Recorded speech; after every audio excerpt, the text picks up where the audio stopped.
अस्सलाम वालेकुम औज़ुबिल्लाहि मिनश्शैतानिर्रजीम बिस्मिल्लाहिर्रहमानिर्रहीम। तो ये वीडियोस उन लोगों के लिए हैं जिनके पास ज़्यादा टाइम नहीं होता या जो जॉब करते हैं, साथ साथ इनके पेपर्स भी उन्होंने अटैम्प्ट करने होते हैं, पढ़ भी रहे हैं। तो ये दो वीडियोस दो पार्ट्स होंगे। ये फाइनल टर्म की प्रिपरेशन के लिए 20 से 45 तक लेक्चर्स जितने भी होंगे ना, इन दो पार्ट्स में इंशाल्लाह हम कवर करेंगे। ज़्यादा से ज़्यादा 20 या 25 मिनट की वीडियो होगी जिसमें हम अपनी तकरीबन जो है वो तैयारी कर लेंगे कंप्लीट। सबसे पहले इसमें मैं बताऊंगी आपको कि इंपॉर्टेंट टॉपिक्स कौन से हैं, एमसीक्यूज क्या बन सकते हैं, शॉर्ट और लॉन्ग के लिहाज से कौन सी चीज़ इंपॉर्टेंट है। साथ अगर थोड़ा बहुत कॉन्सेप्ट किसी चीज़ का समझना हुआ तो उसका भी समझ लेंगे। चलते हैं सबसे पहले लेक्चर नंबर 2019 में जो तो हमारे पास जितना भी था ना वो सारा मिड के हवाले से था। जो लेक्चर नंबर 18 में हमारे पास एग्जांपल दी गई थी वही लेक्चर नंबर 19 में रिपीट हो रही है। तो लेक्चर नंबर 20 से हमारा जो सही वाले टॉपिक है ना वो यहाँ से स्टार्ट हो रहे हैं। सबसे पहले आपने देखना है कि हमारे पास सीरीज ऑफ डायग्राम क्या होती है, उसके इंटरेक्शन के डायग्राम्स के पर्पजेस क्या हैं। ठीक है, इसमें हमने कहना है कि मॉडल की जो इंटरेक्शन है वो ऑब्जेक्ट्स के साथ होती है।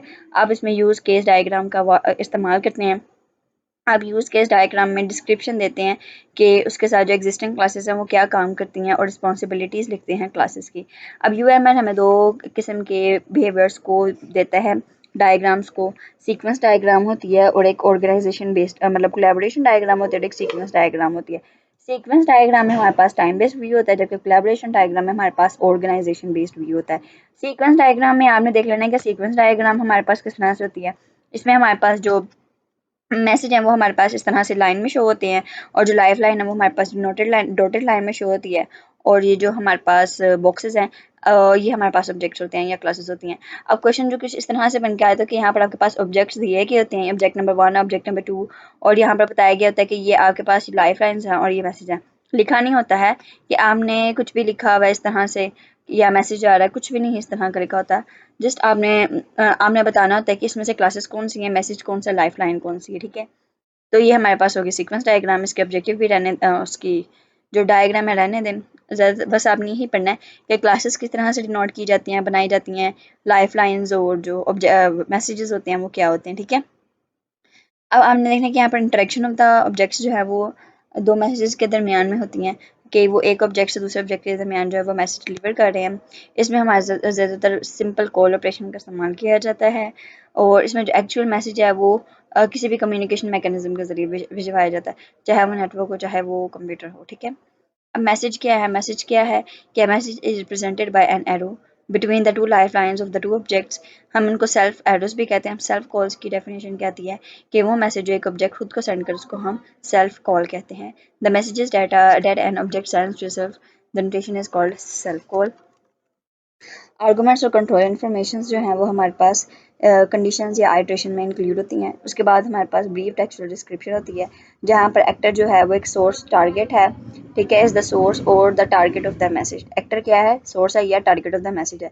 अब यहाँ पर टाइम एक्टिवेशन बॉक्स की डेफिनेशन हम लास्ट में देखनी है कि वो टाइम जो एक ऑब्जेक्ट जो है वो मैसेज को प्रोसेस करने में टाइम लगाता है। मतलब एक मैसेज रिसीवर के पास जा रहा होता है ना, तो वो time the time required by the receiver object to process the message is denoted by activation box।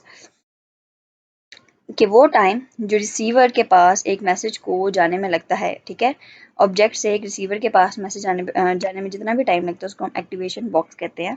उसके बाद मैसेज टाइप्स में देख लेनी है कि सिंक्रोनस, एसिंक्रोनस, क्रिएट और डिस्ट्रॉय होती हैं। अब सिंक्रोनस में हमारे पास सिंक्रोनस जो होते हैं वो हमारे पास कॉल इवेंट्स होते हैं, उनको हम फुल एरो से डिनोट करते हैं।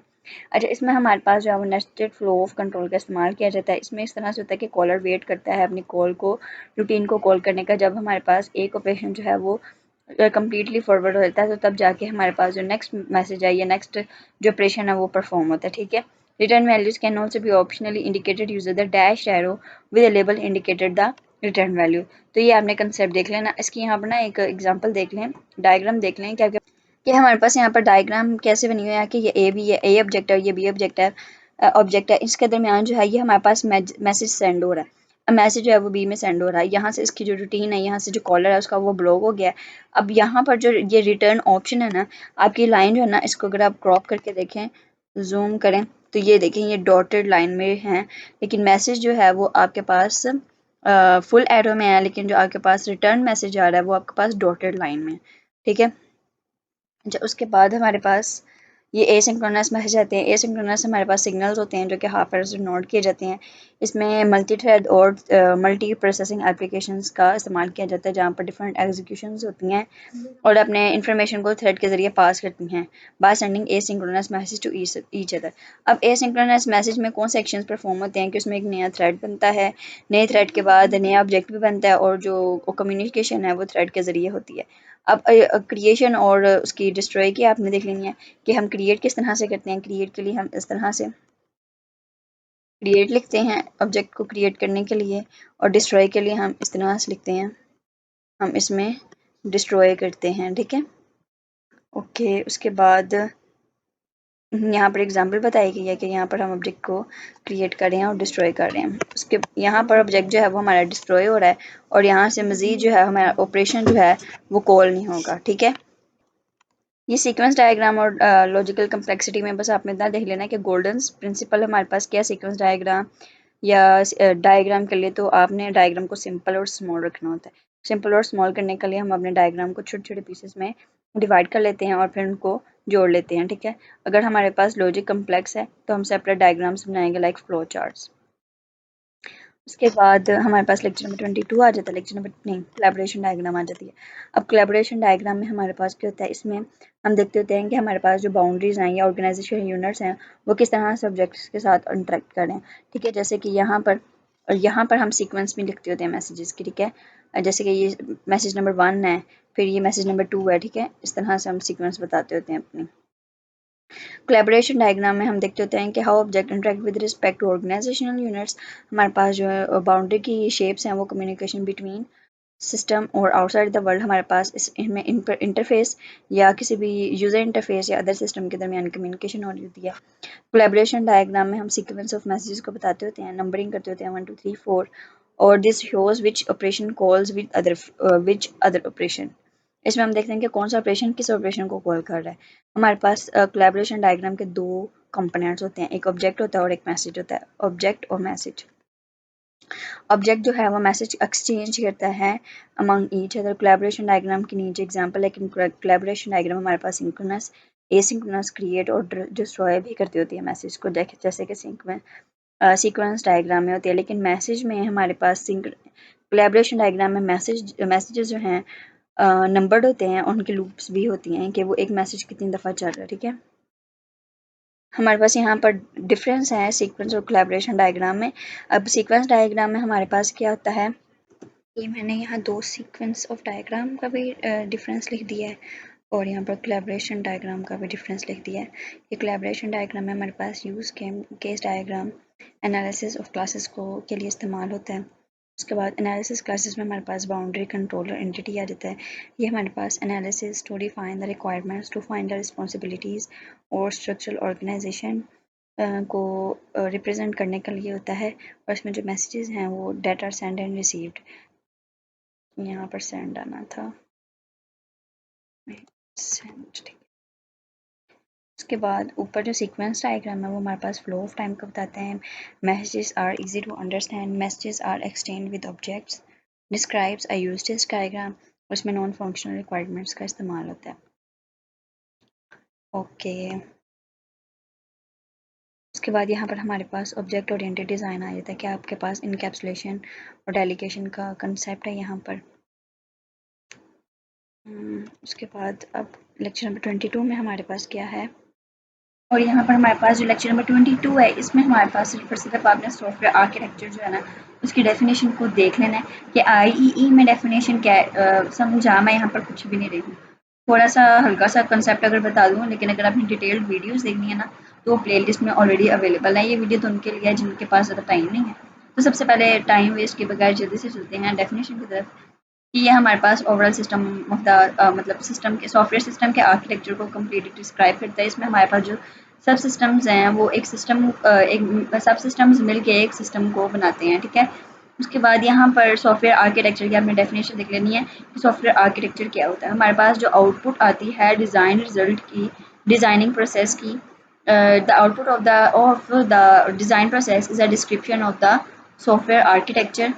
आर्किटेक्चर डिज़ाइन की भी आपने देख लेनी है, यहाँ पर पूरा पैराग्राफ आपने ये पढ़ लेना है। The design process for the identifying the subsystem, making up a system, and the framework of subsystem control and communication is architecture. The output of the design is a description of the software architecture. यहाँ पर ऐसा जिस तरह के बारे में भी आपने पढ़ना है कि वो 1968 में था, ये आपने खुद ही पढ़ लेना है, ज़्यादा ज़रूरी नहीं है। फिर आपने डेविड पार्टनर्स के बारे में भी पढ़ लेना है। ज़्यादा जो ज़रूरी है ना, आपने सबसे ज़्यादा ना इनकी डेफिनेशंस को अच्छी तरह से देख लेना है। और आपने यहाँ पर IEE की जो IEE स्टैंडर्ड है ना, यहाँ पर आपने उसकी ये चीज़ भी याद कर लेनी है। 6, 10, 12, 9, 19 में उसने डिफाइन किया था कि सिस्टम हमारे पास क्या है, कि सिस्टम हमारे पास एक कलेक्शन है कंपोनेंट्स की जिसका हम ऑर्गेनाइज करते हैं और to accomplish a specific function और a set of functions. A system is defined as the organized set of connected components to accomplish the each task। ठीक है, यहाँ पर UML 1.3 की डेफिनेशन देख लेनी है आपने कि सब में एक ही चीज़ बताई गई है कि आर्किटेक्चर है क्या। आर्किटेक्चर हमारे पास एक ऐसा सॉफ्टवेयर है, आर्किटेक्चर एक ऐसा प्रोसेस है जिसमें हम अपने सॉफ्टवेयर को डिफाइन करते हैं कि उसका इंटरनल क्या होगा और एक्सटर्नल कैसा होगा। ठीक है, जिसमें हम उसके इंटरफेसेस और रिलेशनशिप्स को बताते हैं और उसके साथ जो पार्ट्स होते हैं उनका क्या काम है। ठीक है, उन सब चीज़ों के बारे में बताते हैं। Architecture is the organizational system of the system and फिर उसके बाद an architecture can be recursively decompose into parts, और उसको इंटरेक्ट करते हैं डिफरेंट इंटरफेसेस के जरिए, रिलेशनशिप्स और पार्ट्स को कनेक्ट कर देते हैं कंपोनेंट्स को, और असेंबली और फिर पार्ट्स को असेंबल कर देते हैं। जो पार्ट्स है वो इंटरफेस के साथ कनेक्ट होता है through classes, components and systems के जरिए। ठीक है, अब आपने देखना है कि Bass, Clements and Kazman software architecture in practice. ये एडिसन वेज़ले आपने 1997 के बारे में पढ़ लेना कि यहाँ पर क्या कह रहे हैं। एक सॉफ्टवेयर आर्किटेक्चर हमारे पास एक ऐसा प्रोग्राम है या एक ऐसा कंप्यूटिंग सिस्टम है स्ट्रक्चर में, या हमारे पास एक स्ट्रक्चर ऑफ द सिस्टम है जो कि हमारे पास डिफरेंट सॉफ्टवेयर कंपोनेंट्स पर कंप्राइज होता है, मुश्तमिल होता है, जिसका एक्सटर्नली विजिबल प्रॉपर्टीज़ होती हैं और उनके दरमियान जो है वो रिलेशंस को बताता है। आपने यहाँ पर IEE की ग्लोसरी में डेफिनेशन है, ये आपने तीनों लाजमी अच्छी तरह से देख लेनी है। पेपर में कभी कभी पूछा जाता है कि IEE ग्लोसरी में आपके पास सॉफ्टवेयर आर्किटेक्चर की कौन सी डेफिनेशन थी।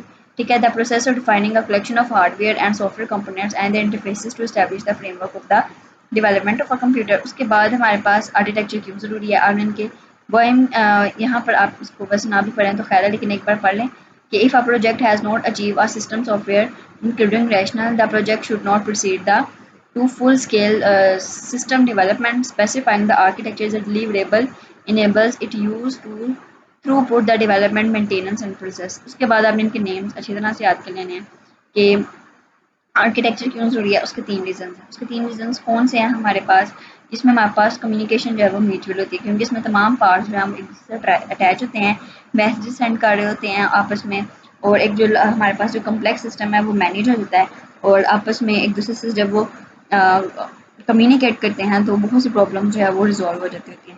ठीक है, जब हम एक बहुत से बड़े सॉफ्टवेयर को छोटे छोटे पार्ट्स में डिवाइड करते हैं और फिर एक जब बाद में उस छोटे छोटे सिस्टम्स को एक पूरा सॉफ्टवेयर में हम तब्दील करते हैं तो वो हमारे पास म्यूचुअल कम्युनिकेशन के ज़रिए ही सारा कुछ हो रहा होता है। फिर उसके बाद अर्ली डिज़ाइन डिसीजन, हमने डिज़ाइन करने से पहले ही उसका डिसीजन लेना है कि हमारे पास सॉफ्टवेयर जो है वो किस तरह से होगा।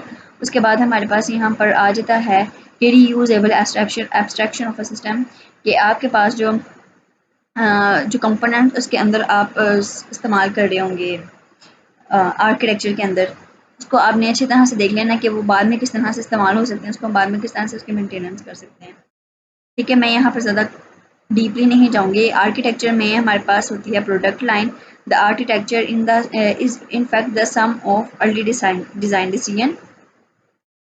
उसके बाद एट्रीब्यूट्स आपने लाजमी देखना है आर्किटेक्चर डिज़ाइन के, वो कौन से हैं। परफॉर्मेंस है, सिक्योरिटी, सेफ्टी, अवेलेबिलिटी और मेंटेनेबिलिटी है। ठीक है, परफॉर्मेंस, सिक्योरिटी, सेफ्टी, अवेलेबिलिटी और मेंटेनेबिलिटी। आर्किटेक्चरल डिज़ाइन प्रोसेस में हमारे पास क्या है कि design of a software architecture हमारे पास क्रिएटिव और एक आइटरेटिव प्रोसेस है। इसमें हमारे पास स्ट्रक्चरिंग, सिस्टम की स्ट्रक्चरिंग, मॉडल कंट्रोल मॉडलिंग और मॉडुलर डिकम्पोजिशन होती है। ठीक है, ये आपने सिस्टम्स के नाम याद रखने हैं कि आर्किटेक्चर डिज़ाइन प्रोसेस में हमारे पास कौन किसे 3 चीज़ें मौजूद हैं। हमारे पास सिस्टम की स्ट्रक्चरिंग मौजूद है, कंट्रोल मॉडलिंग मौजूद है और मॉडुलर डिकम्पोजिशन मौजूद है। ठीक है, उसके बाद हमारे पास लेक्चर नंबर 33 में आर्किटेक्चरल व्यूज़ के बारे में आपने बताना है कि यहाँ पर हमारे पास पेरी और वोल्फ का जो फॉर्मूला, हमने इसको अच्छी तरह से देखना है, और उसके बाद यहाँ पर बोइम का एक फॉर्मूला, वो भी आपने अच्छी तरह से इसको देख लेना है कि आर्किटेक्चर हमारे पास डिफाइन करता है हाई लेवल ऑफ स्ट्रक्चर को by putting together number of architectures में हमारे पास नंबर ऑफ आर्किटेक्चर के एलिमेंट्स जो हैं जब हम उसको सॉफ्टवेयर में रखते हैं हाई लेवल स्ट्रक्चर पर रखते हैं तो वो हमारे पास सॉफ्टवेयर आर्किटेक्चर को डिफाइन करते हैं। हमने इसमें हमारे पास जो है नॉन फंक्शनल रिक्वायरमेंट्स का इस्तेमाल किया जाता है, ठीक है। उसके बाद हमारे पास सॉफ्टवेयर आर्किटेक्चर हमारे पास is a set of elements which have certain forms. हमारे पास 3 कैटेगरीज में यहाँ पर एलिमेंट्स जो हैं वो डिवाइड होते हैं, data elements, processing elements and connecting elements. जो डाटा एलिमेंट्स है वो कंटेन करते हैं इंफॉर्मेशन को और that is used and transformed in the system. Processing elements process करते हैं डाटा एलिमेंट्स को and specifying the transformation functions. और कनेक्टिंग एलिमेंट्स जो है वो डिफरेंट पीसेस को एक आर्किटेक्चर में एक जोड़ देते हैं, ठीक है। ये दोनों formulas elements forms rational same है लेकिन वॉइम में यहाँ पर कॉन्स्टेंट्स भी डाल दिए हैं। उसके बाद कर्चन्स का आपने अच्छी तरह से देख लेना है, ये बहुत इंपॉर्टेंट है कर्चन्स का आर्किटेक्चरल व्यू 4+1, ठीक है। तो इसमें आपने बस इसके नेम्स याद रखने के कौन से हैं। इसमें आपके पास प्रोसेस व्यू आता है, कंकरेंसी व्यू आता है, sorry process view, development view, ये नीचे लिखे हुए हैं, logical view, implementation view, process view और डेवलपमेंट व्यू। यहाँ पर लिखे हुए हैं कि process view, physical view, development view और केस यूज व्यू। अभी केस यूज व्यू या आप इसको केस यूज व्यू कह दें, ठीक है, या आप इसको यहाँ पर ये 5 अच्छी तरह से आपने बस देख लेने हैं कौन कौन से व्यूज होते हैं। दोबारा से रिपीट करें मेरे साथ, logical view, process view, physical view, development view और यूज केस व्यू। ओके, उसमें उसके बाद आपने देखना है, ओके ये आपने देख लिया। फिर उसके बाद हमारे पास क्लेमेंट्स जो है उसने जो कर्चन्स था उसके 4+1 आर्किटेक्चरल व्यू मॉडल में अपनी एक इजाफा किया तो उसने कोड डाल दिया था बीच में, ठीक है। तो code view is not present in the original Kruchten's model. ये हमारे पास एक्सटेंशन थी डेवलपमेंट व्यू में, ठीक है। डेवलपमेंट व्यू में हमारे पास क्या थी, एक्सटेंशन थी। अब हमारे पास फंक्शनल व्यूज़ जो हैं उसमें different functions provided by the system होते हैं जिसमें हमारे पास की सिस्टम एब्स्ट्रैक्शन डोमेन एलिमेंट्स होते हैं, ठीक है। अब यहाँ पर हमारे पास डिफरेंट डिपेंडेंसीज आती हैं और डाटा फ्लो को हम एक सिंगल व्यू में ही डिफाइन करते हैं जिसमें हमारे पास जो ये आपने देख लेना है कि जो हमारे पास डिपेंडेंसीज और डाटा फ्लोज हैं वो हमारे पास सिंगल व्यू में ही डिस्क्राइब होते हैं। आपने बाकायदा जो इनकी डिस्क्रिप्शन है वो आपने खुद ही पढ़ लेनी है। ओके, व्यूज क्या होते हैं, views and are an engineering tool to help achieve desired system quality. कि व्यूज में हमारे पास डॉक्यूमेंटेशन होती है, यूजर्स ऑफ व्यू हमारे पास मैनेज इंक्लूड होते हैं, उसमें मैनेजर्स और कस्टमर्स। अब यहाँ पर इन दोनों में व्यूज जो हैं वो must be annotated to support analysis. Annotation can be achieve with the help of scenarios and design rational. उसके बाद हमारे पास स्ट्रक्चर्स आते हैं। Structures can also be use to document how current system was developed and how future development should occur. This information needed by managers and customers. Hierarchical views के बारे में हमने पढ़ना है। हायरार्किकल व्यूज़ में हमारे पास कौन कौन से व्यूज़ होते हैं, functional view, code view, development view, concurrency view, physical view, ठीक है। अगर पूछा जाए कि आपके पास हायरार्किकल व्यूज़ कौन कौन से हैं तो वो हैं फंक्शनल व्यूज़ हैं, कोड व्यू है, डेवलपमेंट व्यू है, कंकरेंसी व्यू है, फिजिकल व्यू। अब फंक्शनल व्यू में हमारे पास सब फंक्शंस होते हैं। डेवलपमेंट व्यू में हम अपने डायरेक्टरीज को देखते होते हैं जिसमें हमारे पास फाइल पड़ी होती है। कोड व्यू में हम अपने मॉड्यूल्स या सिस्टम को देखते हैं। कंकरेंसी व्यू में हमारे पास जो सिस्टम है उसके सब डिवाइडेड इनटू थ्रेड्स, प्रोसेस जो है उसको हम थ्रेड्स में डिवाइड कर देते हैं। और फिजिकल व्यू में हमारे पास कंपोनेंट्स जो है विच कैन कंटेन प्रोसेसर, उसके हम क्लस्टर्स को देखते होते हैं। Architectural views are related to the each other in complicated veg.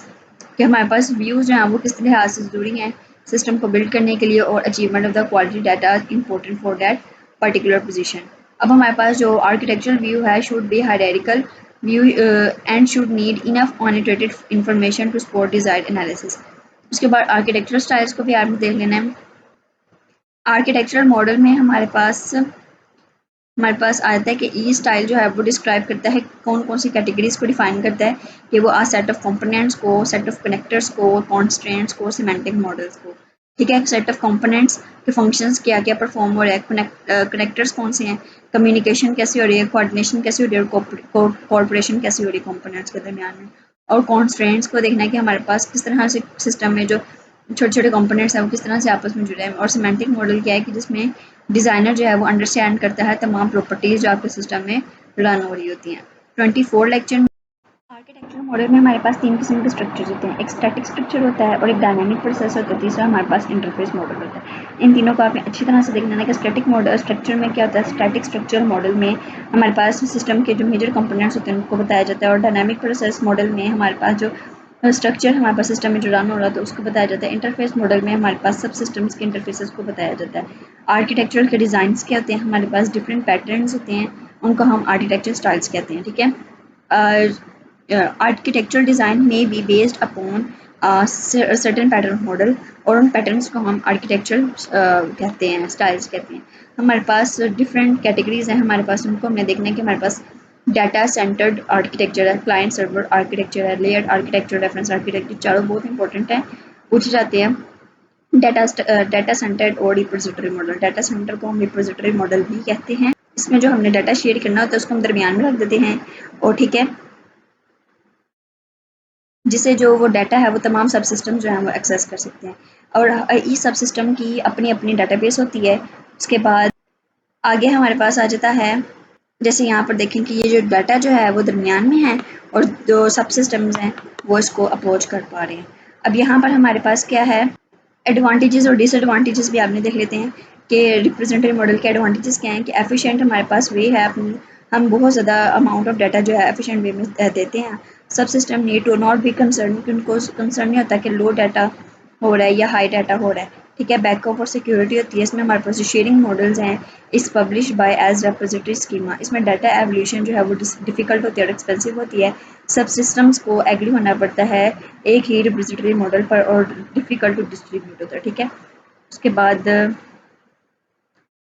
Client server model में हम देखते हैं कि कैसे डाटा प्रोसेस हो रहा है और डिस्ट्रीब्यूट हो रहा है कंपोनेंट्स के दरमियान में। ठीक है, उसके बाद हमारे पास आपने देख लेना पढ़ना आपने सब कुछ है, छोड़ना कुछ नहीं, जस्ट छोटा मोटा जो कंसेप्ट होता है वही आपको यहाँ पर बताया जा रहा है। इसमें क्लाइंट्स और सर्वर्स के बारे में बताया गया है। क्लाइंट्स और सर्वर्स हमारे पास लॉजिकल प्रोसेस में किस तरह होते हैं। अब यहाँ पर हमारे पास ये सर्वर्स हैं और ये क्लाइंट्स हैं। ठीक है, क्लाइंट्स को सर्वर के बारे में पता होना चाहिए, जबकि सर्वर को क्लाइंट के बारे में ना भी पता हो तो भी खैर है।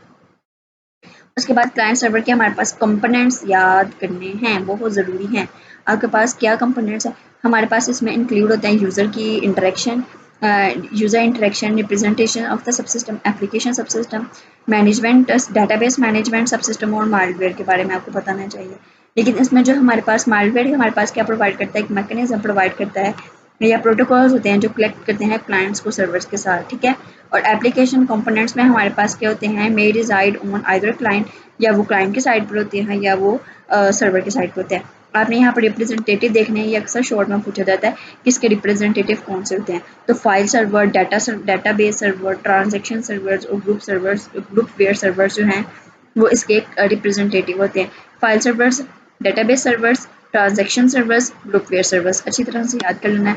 उसके बाद इसके एडवांटेजेस डिसएडवांटेजेस आते हैं। एडवांटेजेस क्या है कि हमारे पास जो डिस्ट्रीब्यूशन है और डाटा वो स्ट्रेट फॉरवर्ड होता है। इसमें हमारे पास इफेक्टिव यूज़ होता है नेटवर्क सिस्टम का, और इसमें हम किसी भी सर्वर को आसानी से ऐड कर सकते हैं और अपडेट कर सकते हैं। इसमें हमारे पास कोई डाटा मॉडल का इस्तेमाल नहीं किया जाता है डिफरेंट सिस्टम्स के दरमियान में। और यहाँ पर हमारे पास जो रिडंडेंट मैनेजमेंट जो है वो बहुत सर्वर में थोड़ी बहुत रिडंडेंट होती है। उसके बाद हमारे पास जो सेंट्रल रजिस्टर्स हैं उसमें हमारे पास कोई उसकी सर्विसेज या नेम्स नहीं होते।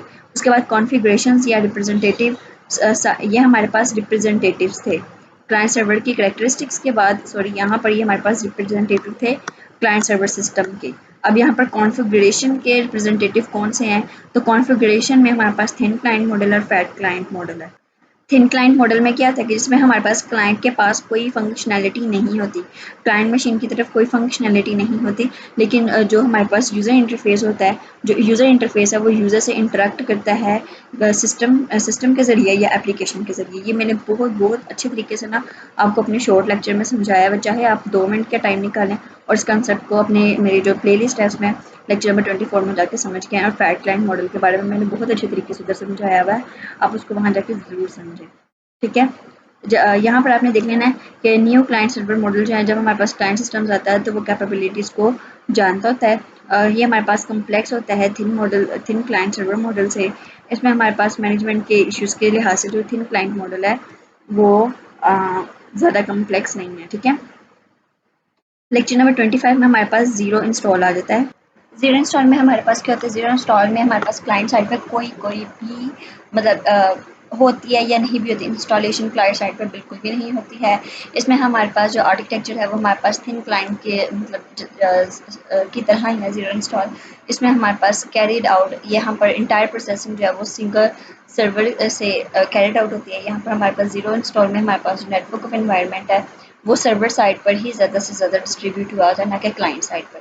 ठीक है, मैं फिर से कहूँगी कि आप जाएँ और दोबारा समझें, इन कॉन्सेप्ट्स को समझें अच्छी तरह से। और इसकी सबसे अच्छी एग्जांपल हमारे पास वेब पेजेस या वेब सर्वर्स हैं। अब एन टायर आर्किटेक्चर हमारे पास क्या है? एन टायर आर्किटेक्चर की एग्जांपल हमारे पास थ्री टायर आर्किटेक्चर है। थ्री टायर में हमारे पास यहाँ पर ये इसकी एग्जांपल लिखना है। अब एन टायर आर्किटेक्चर में हमारे पास क्या होता है कि मिडिल ग्राउंड जो है हम उसको ढूंढते हैं बिटवीन फ्लैट क्लाइंट आर्किटेक्चर और थिन क्लाइंट आर्किटेक्चर। थिन और फ्लैट क्लाइंट आर्किटेक्चर के दरमियान हम अपने मिडिल ग्राउंड को फाइंड करते हैं। इसमें हम हमारा क्या होता है कि हम इसमें परफॉर्मेंस को इंक्रीज़ करते हैं और इनहेंस करते हैं अपनी स्केलेबिलिटी को। ठीक है, इसमें हमारे पास डिफरेंट एग्जांपल्स आ जाती हैं, जैसे कि हमारे पास जिसमें हमारे पास इंक्लूड होता है आर्किटेक्चर, जैसे client server, application server, web server और डीपी सर्वर जो हैं, इसमें हमारे पास आर्किटेक्चर्स का इस्तेमाल किया जाता है। उसके बाद यहाँ पर आर्किटेक्चर्स के नेम्स मैंने यहाँ पर लिखे हुए हैं कि कितने टाइप्स ऑफ आर्किटेक्चर्स है हमारे पास। N type architecture, n tier architecture है, फिल्टर्ड आर्किटेक्चर है, लेयर्ड आर्किटेक्चर और रेफरेंस आर्किटेक्चर है, जिसको आगे डिफाइन किया गया है। जैसे कि यहाँ पर डाटा फ्लो पाइप्स हैं, यहाँ पर हमारे पास ये हमारे पास फिल्टर्स होते हैं और ये हमारे पास पाइप्स होते हैं जिससे हम डाटा को फ्लो करते हैं, कि जिसमें हमारे पास जो सीरीज़ ऑफ ट्रांसफॉर्मेशन है हम अपने डिज़ायर्ड आउटपुट को लेने के लिए इस्तेमाल करते हैं, उसको हम नाउन कहते हैं। ये फिल्टर है या पाइप आर्किटेक्चर है। ठीक है, इसमें हमारे पास जो फ़िल्टर है प्रोसेस, ये हमारे पास फ़िल्टर है और ये हमारे पास पाइप है। अब बैच सीक्वेंशियल की डेफिनेशन हम देखने के बैच सीक्वेंशियल की डेफिनेशन में हमारे पास क्या है, जिसमें हमारे पास सिर्फ और सिर्फ सिंगल सीक्वेंस ऑफ प्रोसेस हो, हमारे पास कोई अल्टरनेटिव ना हो। देखिए यहाँ पर ये सिंगल भी है लेकिन अल्टरनेट भी पाथ है, लेकिन यहाँ पर जब ना अल्टरनेट पाथ हो और ना ही पैरेलल पाथ हो, सिर्फ और सिर्फ सिंगल सीक्वेंशियल हो, तो प्रोसेस की उसको हम बैच सीक्वेंशियल कहते हैं, जिसकी एग्जांपल हमारे पास ये रही। उसके बाद हमारे पास आते हैं लेयर्ड आर्किटेक्चर। इसमें आपने बस नेम्स याद रखने हैं।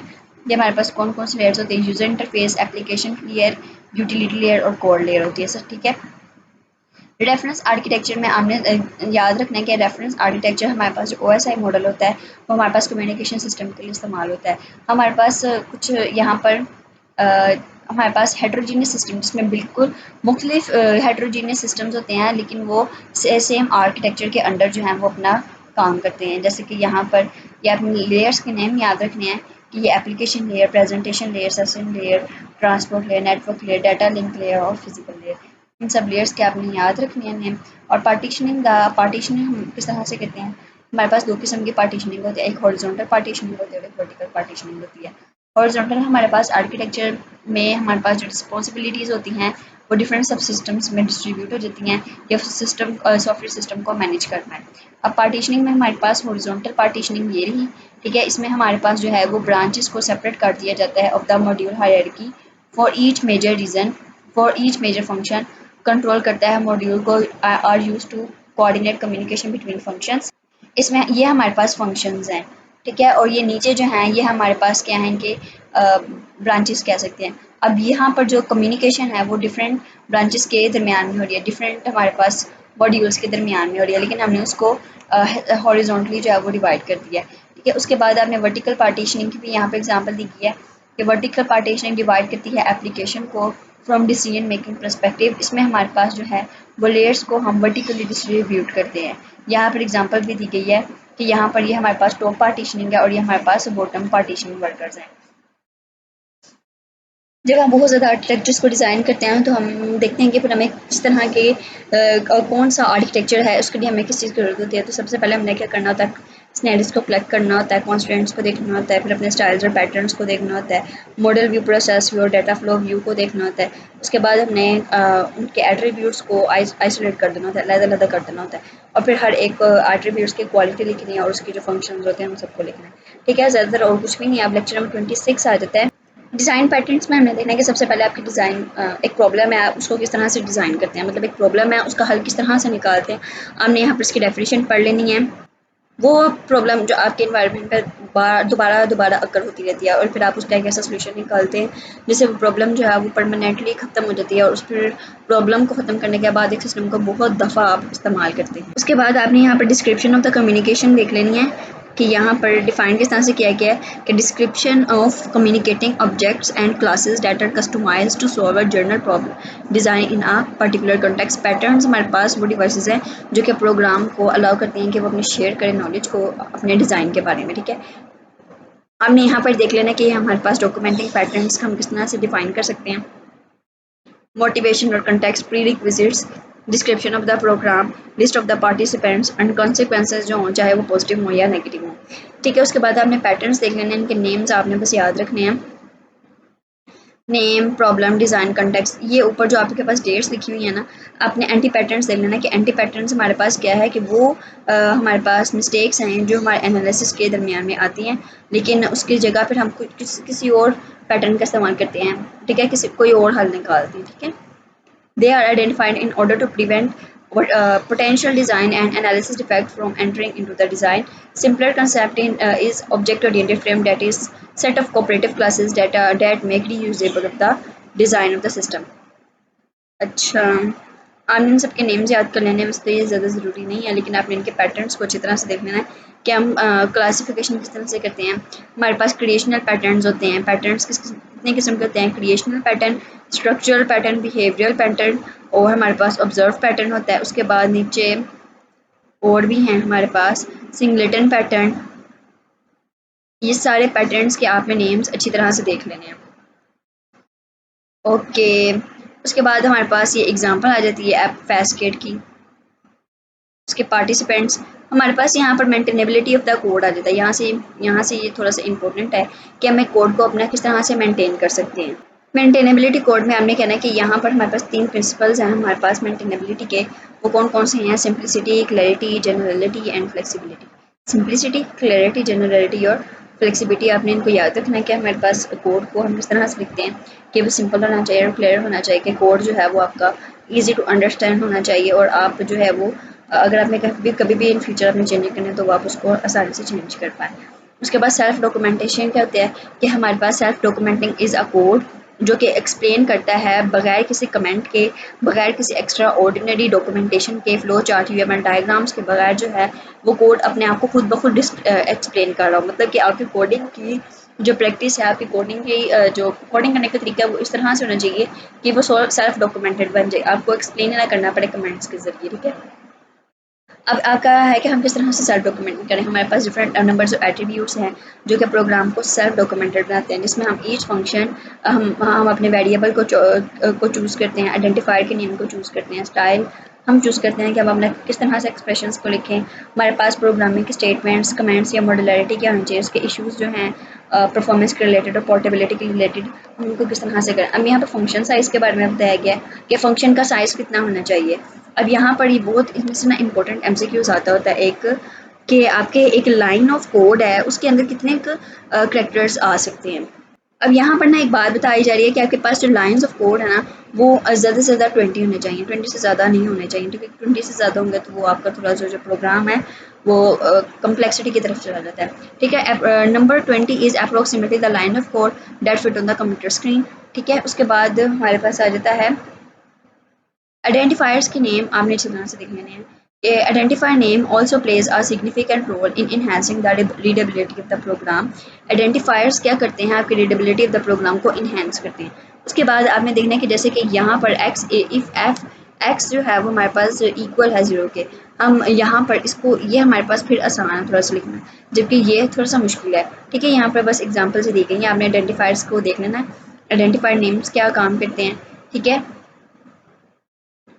कोड, अच्छा गाइडलाइंस हमारे पास क्या है कोडिंग करने की, कि आपने अपना प्रोग्राम जो है उसको सारा डॉक्यूमेंट बनाना है।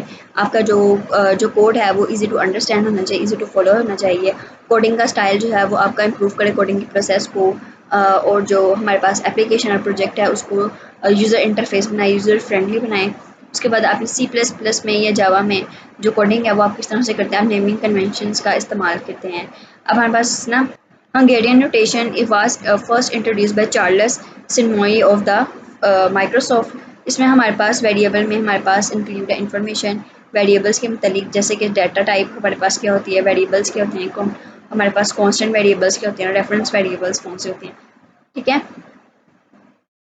अगर कभी पूछा जाए आपसे कि एडवांटेज हमारे पास कौन सा होता है हम गाइड नोटेशन का, तो वो क्या है कि जब हम वेरिएबल नेम को देखते हैं तो हमारे पास तमाम इन्फॉर्मेशन जो है वो वेरिएबल के बारे में क्लिक हो जाती है हमारे माइंड में। बाय कैपिटलाइजेशन और कैमल केस कौन सा होता है, ये ज़रूरी है, आपने शॉर्ट में पूछ लेते हैं कि बाय कैपिटलाइजेशन या कैमल केस कौन सा होता है। इसमें हम बगैर स्पेसिस या बगैर स्पेसिस के बगैर स्पेसिस सॉरी अपना जो सेंटेंस है उसको लिखते होते हैं कि हर वर्ड जो है वो कैपिटलाइज हो। बाई कैपिटलाइजेशन और कैमल केस ऐसा केस है जो हमारे पास जो नेमिंग कन्वेंशन में फ़र्स्ट इंट्रोड्यूस करवाया गया था, ठीक है। उसके बाद हमारे पास ये जर्नल नेमिंग कन्वेंशंस हैं। ये तमाम जो हैं ये कोडिंग के स्टाइल्स हैं, जैसे कि नेमिंग कन्वेंशंस, ये जर्नल नेमिंग कन्वेंशंस। अब इसमें हमारे पास क्या है कि सी प्लस प्लस में हम किस तरह से लिखते हैं, line prefix variable name must be जो है वो स्टार्ट में छोटा होना चाहिए, ठीक है। जैसे कि यहाँ पर ये हमारे पास वेरिएबल का नेम बताया गया है। उसके बाद names representing upper case underscore, ये आपने सब कुछ देख लेना है। Naming represented methods and function should be verbs and in mixed classes होनी चाहिए आपके पास। आपने ना इन सबको एक बार अच्छी तरीके से पढ़ लेना, शायद एमसीक्यूज में कभी कभार पूछा जाता है, छोड़ना आपने कुछ भी नहीं है इसमें से। ओके, ये भी नेमिंग कन्वेंशंस हमारे पास स्पेसिफिक नेमिंग कन्वेंशंस आ जाती होती हैं सी प्लस प्लस और जावा में। कोशिश किया करें कि साथ साथ अपना पढ़ा करें, थोड़ा बहुत चाहे पढ़ लिया करें। उसके बाद लेक्चर नंबर 29 में हमारे पास फाइल हैंडलिंग टिप्स आ जाती हैं कि हम डॉट एच फाइल जो है वो एक्सटेंशन के लिए इस्तेमाल करते हैं, ठीक है। लेकिन सी प्लस प्लस के लिए रिकमेंड होती हैं dot C C P P या डॉट सी सी सी, ठीक है। उसके बाद क्लासेस जो हैं वो आपके पास डिक्लेयर होने चाहिए हेडर फाइल से, और फाइल्स नेम जो है वो आपका मैच होना चाहिए, आपकी फाइल जो फाइल नेम है क्लास नेम के साथ आपका मैच होना चाहिए। उसके बाद ये टैब या ब्रेक पेज के बारे में बताया गया। और ये हमारे पास क्लासेस की इंटरफेसेस आपने देख लेना है कि क्लासेस हमारे पास जो हैं वो क्लासेस या इंटरफेस की डॉक्यूमेंटेशन होनी चाहिए। उसके बाद ये क्लासेस और इंटरफेस स्टेटमेंट, क्लासेस जो हैं वो आपके पास पब्लिक प्राइवेट या प्राइवेट होनी चाहिए, ठीक है। Instance variables in order public private package construction होना चाहिए, और फिर हमारे पास मेथड्स होने चाहिए। ओके, ये हमारे पास टाइप्स आ जाती हैं। Types conversion must be done explicitly, never rely on implicit type conversion. उसमें हमारे पास types of local to one file, variables के बारे में बताया गया आपके पास। आगे हमारे पास एक ग्लोबल वेरिएबल्स आ जाते हैं, स्ट्रक्चर्स आ जाती हैं, कंडीशनल्स आ जाती हैं। जितना अभी ये हाईलाइट हुआ है ना, ये आपने बिल्कुल भी नहीं छोड़ना, आपने सबको पढ़ना है। और लेक्चर नंबर 30 में हमारे पास कमेंट्स आ जाते हैं कि कमेंट्स हम किस तरह से देते हैं। तो जैसे कि हम जानते हैं कि कमेंट्स जो हैं वो हमारे पास सिंटेक्स चेक नहीं होता है, बल्कि इसमें हमारे पास जो किसी भी प्रोग्राम को है वो आगे से एक्सप्लेन किया जा रहा होता है कि हम यहाँ पर क्या कर रहे हैं, ठीक है। जैसे कि यहाँ पर कमेंट्स की एग्जांपल है कि मल्टी लाइंस हम कमेंट्स के लिए यूज़ करते हैं। एक्सप्रेशन हमारे पास लेआउट का क्या होता है कि बेसिक आइडेंटिटेशन शुड बी टू, ठीक है। इसमें बेसिक आइडेंटिटेशन क्या होनी चाहिए, टू। उसके बाद नेचुरल फॉर्म हमारे पास ये पैरेंथेसिस की फॉर्म आ जाती है। पेपर में कभी कभी इस तरह से दिया जाता है कि आपको ये दिया गया है, इस तरह की स्टेटमेंट दी गई है और आपसे कहा जाता है कि ये कम्प्लेक्स है, आप इसको ईजी करके लिखें।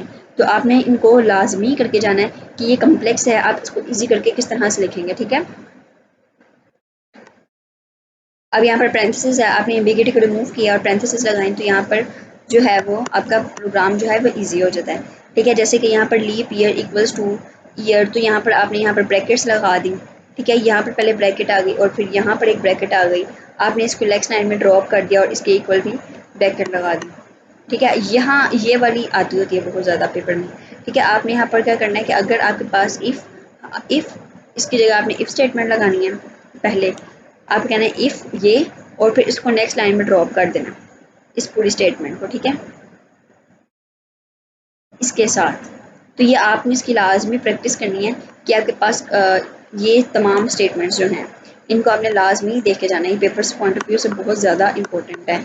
और यहाँ पर ये तमाम चीज़ें एक बार आप इनकी प्रैक्टिस कर जाना कि ये कम्प्लेक्स स्टेटमेंट्स हैं, हमने इसको किस तरह से ईजी करके लिखा हुआ। तो ये हमारे पास लेक्चर नंबर 31 तक जो हैं वो 31 तक जो है वो हमारे पास लेक्चर्स जो हैं वो कंप्लीट हो गए हैं। आपने लाजमी इन सबकी प्रैक्टिस करके जानी है। मैं बार बार आपसे कह रही हूँ क्योंकि ये पेपर में इस तरह की स्टेटमेंट आ जाती होती है और कहा जाता है कि आप इसको ईजी करके लिखें। तो इंशाल्लाह मिलते हैं इसके सेकंड पार्ट में। अगर आपको वीडियो अच्छी लगी है तो काइंडली सब्सक्राइब कर दें लेक्चर को और लाइक कर दें, ताकि शॉर्ट नोट्स जो हैं चैप्टर्स या सब्जेक्ट्स के वो आपको टाइम मिलते जाएँ। अल्लाह हाफिज़।